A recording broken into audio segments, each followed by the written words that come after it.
Hi everyone, it's Amy Ehlers, the Wake Up Call Coach. And Christina Arylo, your queen of self-love. And welcome to your 40-day cleanse, week 5, where we are giving up judgment. Oh my God. Woo! Big one. We know you're ready for it because let's face it, we've already given up 4 habits. Right. This is week number 5 and we're giving up judgment. And just to be clear about what judgment is and what judgment isn't, let's do a little definition to start. Great, okay? please. So here, because you know I love definitions. So True. This is what judgment is. Judgments are those opinions that form in this mind of yours, either about yourself or other people out there that are harsh, not very nice, negative, and they create disconnection. Disconnection, that's really the key here. Sever. Yeah, and I mean there is that place of discernment. We want you to keep your opinions and really keep tapped into your inner wisdom, to your intuition, and have opinions about what works for you, what doesn't work for you, who works for you, who doesn't work for you. But there's a space that you can come from with compassion and say, oh, that person isn't for me, or the situation isn't for me. That can come from that space of love and compassion, your inner wisdom channel.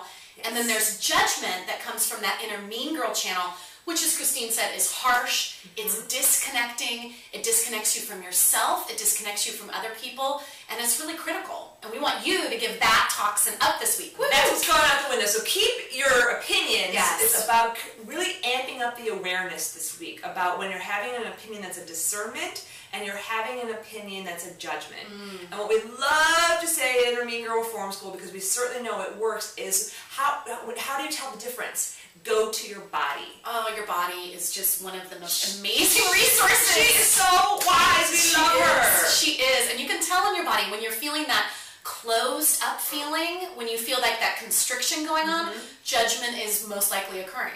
Telltale sign right there. Or the fingers, you know, they might not be flying for real, but like you know that you're wagging your finger like, well, who does she think she is? Or like, who do you think you are, you know? Sure tell sign. You know, inner wisdom doesn't wag her finger. That's all inner mean girl. Yes. So when you're in the moment, and let's say that you go to work or to an event or something, and you start, your inner mean girl starts that judgment thing.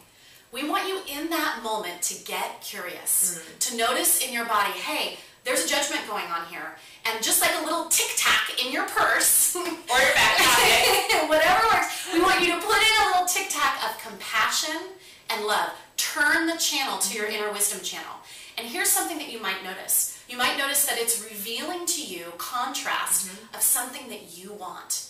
It might be revealing to you a desire deep within you to really go for something in your life, a desire to get healthier, a desire to feel more vibrant in your life, a desire to gain a new skill. It can be any of those things. So put that little tic-tac of compassion and love for others and for yourself, and magic will happen.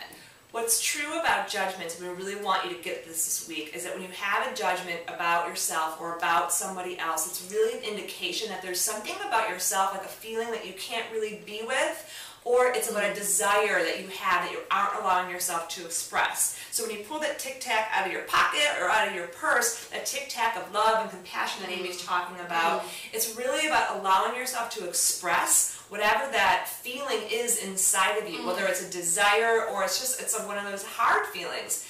So if you walk into a room and you're sitting in a conference room and you notice another woman who's really being kind of outspoken and really, you know, aggressive, like notice these are all judgments, outspoken, aggressive, it's like, wow, what is that? And perhaps maybe it's your own feelings about yourself, like turn the mirror at yourself and be like, wow, I'm feeling really bad about my inability to speak my truth. Wow. Or maybe it's that you're having this desire like, well, I really want to be able to speak my truth. So instead of having the judgment of, wow, look at her, how outspoken she's being and how aggressive, it's looking at her and being like, wow, what's this bringing up? Why is this feeling coming up? And then looking at your desires or looking at your own self-judgments and using compassion and self-love to really be okay with who you are, Indeed. And so in those moments, we know that oftentimes for women, the place where they judge the most is self-judgment. That inner mean girl comes in and just starts judging you, making you feel like you don't measure up. And in those moments, we want you to take out that tool of self-love, take out that tool of compassion, and ask yourself, how can I powerfully and authentically be myself? be me. Yes. That is exactly what your daily practice is for the next 7 days, is to fully be you. Yes. So in the moment when the judgment shows up, turn that finger off, turn on the self-love, and find your own desire, find your own feeling, and then say to yourself, who am I? What do I want to express? How do I be me? And just be yourself. And that will be your bridge to the place of self-love versus self-sabotage. And you're going to love this week's Inspiration Conversation expert interview with Claire Zammit. She is amazing. That question of how can I powerfully and authentically be myself is something that she talks about profoundly on the call this week. So in a couple days, in your inbox, you will receive that Inspiration Conversation. Make sure to take a listen because you are going to be blown away. It's a great conversation. I left inspired to be myself. Oh my gosh. Seriously, I know. I did. Every day for the last couple of days I've been waking up in the morning and I'm saying, Christine, just be yourself. Yes. Just be yourself. And that call really inspired me to do that. So definitely take a listen. Definitely take a listen. So with that is Amy Ehlers, the Wake Up Call Coach, signing off on week 5. 1 week left. Oh my gosh. A couple days, but we know that we're gonna finish this powerfully, and we are standing shoulder to shoulder with you and the tens of thousands of women that are doing this with you. Shoulder to shoulder we stand to give up those self-sabotaging habits so that you can really enjoy all the self-love that you deserve. Bye. Until next week.